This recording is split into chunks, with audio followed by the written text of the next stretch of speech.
Hello প্রিয় viewers, আসসালামু আলাইকুম। কেমন আছেন সবাই? আশা করি ভালো আছেন। আপনাদেরকে স্বাগত জানাচ্ছি আপনাদের প্রিয় চ্যানেলের আরেকটি আপডেট ভিডিওতে।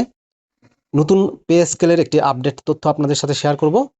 পে স্কেল কার্যকরের নীতিগত সিদ্ধান্ত নিয়েছে বর্তমান সরকার। কবে থেকে এই সিদ্ধান্তটি কার্যকর করা হবে, কিভাবে কার্যকর করা হবে, কয়টি ধাপে বাস্তবায়ন করা হবে, বিস্তারিত জানিয়ে দেব। আশা করব ভিডিওটি কন্টিনিউ করবেন। আর এরকম লেটেস্ট তথ্যগুলো পেতে হলে আপনাদের প্রিয় এই চ্যানেলটি সাবস্ক্রাইব করে দেবেন। জাগো নিউজ 24 জাগো নিউজ 24.com একটি নিউজ প্রকাশ করেছে 17 মে 2026 তারিখে। শিরোনাম করেছে পহেলা জুলাই থেকে নতুন পে স্কেল কার্যকরের নীতিগত সিদ্ধান্ত। এই শিরোনামে চলুন জেনে আসি বিস্তারিত।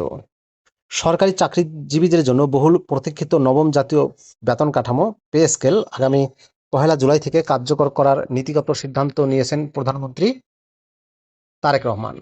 তবে সরকারের উপর অতিরিক্ত আর্থিক চাপ ও মুদ্রাস্ফীতির ঝুঁকি বিবেচনায় নিয়ে নতুন এই পে স্কেল একসঙ্গে নয়, বরং 3 ধাপে বাস্তবায়নের পরিকল্পনা নেওয়া হয়েছে।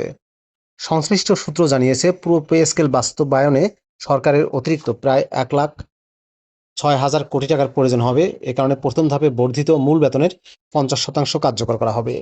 এজন্য আসন্ন বাজেটে 30,000 কোটি টাকার বেশি বরাদ্দ রাখার প্রস্তুতি ইতিমধ্যেই সম্পন্ন হয়েছে। গত বুধবার 13 মে ও বৃহস্পতিবার 14 মে সচিবালয়ে মন্ত্রিপরিষদ বিভাগে বাজেট সংক্রান্ত উচ্চ পর্যায়ের বৈঠকে এই সিদ্ধান্ত হয়। টানা 2 দিনের ওই বৈঠকে অর্থমন্ত্রী আমির খসরু মাহমুদ চৌধুরী নতুন পে স্কেলের রূপরেখা, খাতভিত্তিক বরাদ্দ এবং জাতীয় রাজস্ব বোর্ড এনবিআর এর কর আহরণের সার্বিক চিত্র প্রধানমন্ত্রীর সামনে তুলে ধরেন। সব দিক পর্যালোচনার পর প্রধানমন্ত্রী নতুন বেতন কাঠামো চালুর বিষয়ে চূড়ান্ত সম্মতি দেন। অর্থ মন্ত্রণালয়ের উচ্চ পর্যায়ের এক কর্মকর্তা নাম না প্রকাশ করার শর্তে বলেন, প্রধানমন্ত্রী আগামী পহেলা জুলাই থেকে নতুন পে স্কেল বাস্তবায়নের স্পষ্ট নির্দেশনা দিয়েছেন। ফলে জুলাই থেকে সরকারি চাকরিজীবীরা নতুন কাঠামোতে বেতন পাবেন, এ নিয়ে আর কোনো সংশয় নেই।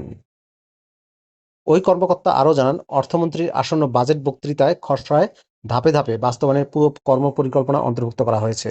অর্থ বিভাগ ও মন্ত্রিপরিষদ বিভাগ সংশ্লিষ্ট কর্মকর্তাদের সূত্রে জানা গেছে, নতুন পে স্কেলের প্রস্তাব পুরোপুরি কার্যকর করতে সরকারের অতিরিক্ত প্রায় 1,06,000 কোটি টাকার প্রয়োজন হবে। এই ব্যয়ের চাপ সামলাতেই সরকার ধাপে ধাপে বাস্তবায়নের কৌশল নিয়েছে। পরিকল্পনা অনুযায়ী আগামী অর্থবছর থেকে নতুন বেতন কাঠামোর অধীনে কর্মকর্তা কর্মচারীদের বর্ধিত মূল বেতনের 50% কার্যকর করা হবে। দ্বিতীয় ধাপে মূল বেতনের বাকি 50% বাস্তবায়ন করা হবে। তৃতীয় ধাপে মূল বেতনের সঙ্গে আনুষঙ্গিক ভাতা ও অন্যান্য আর্থিক সুবিধা সমন্বয় করা হবে।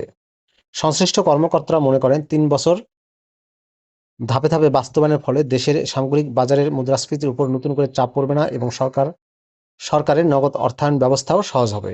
এর আগে সাবেক অর্থ সচিব জাকির আহমেদ খানের নেতৃত্বাধীন 23 সদস্যের বেতন কমিশন আগামী 21শে জানুয়ারি তৎকালীন প্রধান উপদেষ্টা ডক্টর মোহাম্মদ ইউনূসের কাছে চূড়ান্ত প্রতিবেদন জমা দেয়। বর্তমানে দেশের প্রায় 14 লাখ সরকারি কর্মকর্তা কর্মচারী এবং 9 লাখ পেনশনভোগীর বেতন ভাতা বাবদ সরকারের বার্ষিক ব্যয় 1,31,000 কোটি টাকা।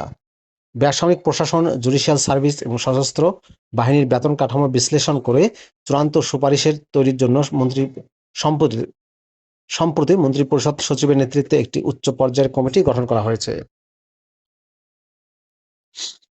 কমিশন ও কমিটির খসড়া সুপারিশ অনুযায়ী সরকারি চাকরির গ্রেড আগের মতোই 20টি বহাল থাকছে, তবে সর্বনিম্ন মূল বেতন 8,250 থেকে বাড়িয়ে 20,000 টাকা এবং সর্বোচ্চ মূল বেতন 78,000 টাকা থেকে বাড়িয়ে 1,60,000 টাকার সুপারিশ করা হয়েছে।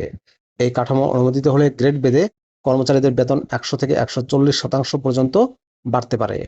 একই সঙ্গে সর্বনিম্ন ও সর্বোচ্চ বেতনের অনুপাত 1:9.4 থেকে কমিয়ে 1:8 এ নামিয়ে আনার প্রস্তাব করা হয়েছে। বৈঠকে এনবিআর চেয়ারম্যান আব্দুর রহমান খান, বাংলাদেশ ব্যাংকের গভর্নর মোস্তাফকুর রহমান, অর্থ সচিব খায়রুজ্জামান মজুমদার সহ সংশ্লিষ্ট কর্মকর্তারা উপস্থিত ছিলেন। প্রিয় ভিউয়ার্স, এই ছিল নতুন পে স্কেলের সর্বশেষ একটি আপডেট তথ্য। আগামী পহেলা জুলাই থেকে কার্যকরের নীতিগত সিদ্ধান্ত। ভিডিওটি কেমন লাগলো অবশ্যই কমেন্ট করে জানাবেন। ভালো থাকবেন সবাই। আল্লাহ হাফেজ।